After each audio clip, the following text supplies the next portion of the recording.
The thing I like the best about the training here at Highland Canine was the way things were broken down. A lot of stuff was broken down, and things were explained to me that I've never knew. I mean, I knew the dog could do it, but I had no idea why he does it or how he does it.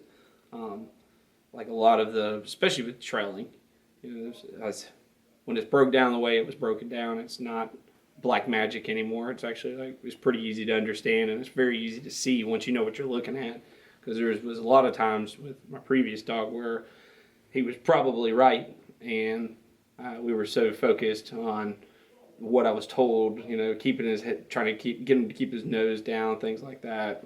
That I think we would have had even a higher success rate in apprehensions and stuff and catching people, and but that's one thing I liked a lot. And then also just how to read dogs with trailing. That's something it's never been explained to me, and I was never very good at it because I didn't know what I was looking at. My previous experience with it was very I guess controlling of the dog instead of letting the dog move freely, and him being more fluid, and being able to do what he wanted to. Everything was forced to him. You're gonna smell right here. I don't care if you smell something else. I really like the way the detections ran. It's efficient.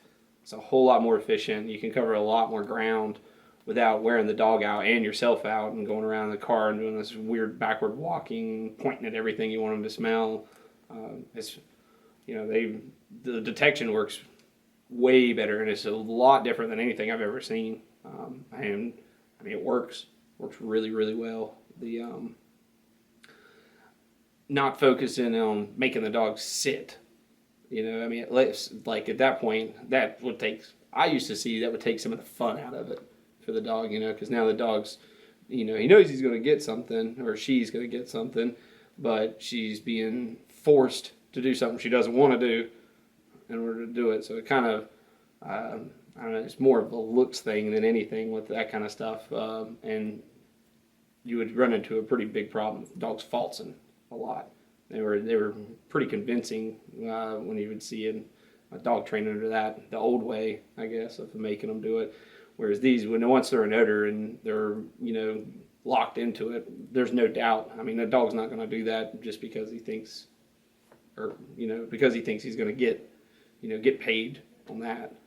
So that's one thing I really like about it. I really like how efficient it is and how fluid, and it's just very easy. It's a lot of fun for the dog, and there's no stress really, other than just trying to keep up with them because they're chasing odor. So we've had, again, under the old classes, other than me going out and seeking seminars and things of that nature, it's never, a lot of this stuff's never really been, explained or emphasized the importance of certain things that we do, but we might not do them the best way, like record keeping. It's one of those things, you need to keep records, they need to be, understood and everything, but I definitely was shorting a lot of my records. Like if it wasn't something that was hard to explain, it was, obedience good. I would literally write that, obedience good, or successfully you did all of these things. Finish was a little sloppy. Of course, that was doing USPCA agility. So much stuff was covered that I've never even, has never been, I guess, broken down that way. So, I feel like every person, even the people like who are in here that do nothing with dogs other than supervise somebody, they had more knowledge by just sitting here listening for 3 days than guys that have handled dogs for years have, because of the way it was actually broken down. So, it was, like I said, I was hearing stuff I've never heard it before, and that's not because it's some made up thing that only a few people know. It's out there, but it's just never really been, I guess, broken down to a point where it's incredibly easy to understand. I like the scenario-based training a lot. It's nice, it's fast, it's high speed, makes you think. And it's nice to do it that way rather than kind of winging it whenever you might happen to come across something like that in the field, because it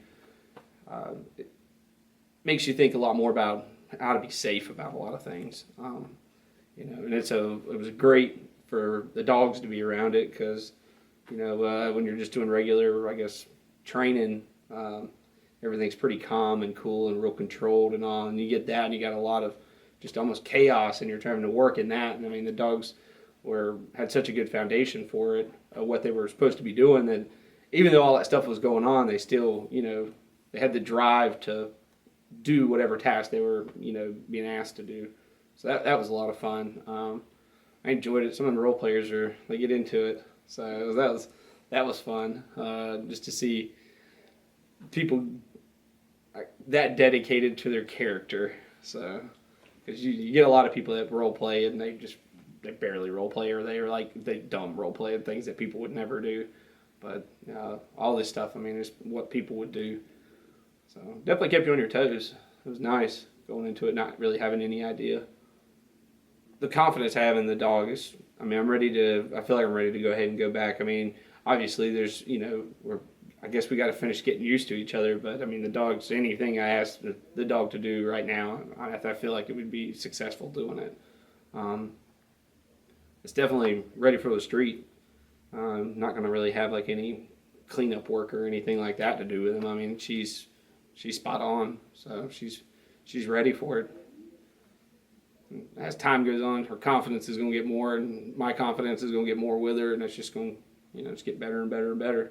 So she's definitely ready now.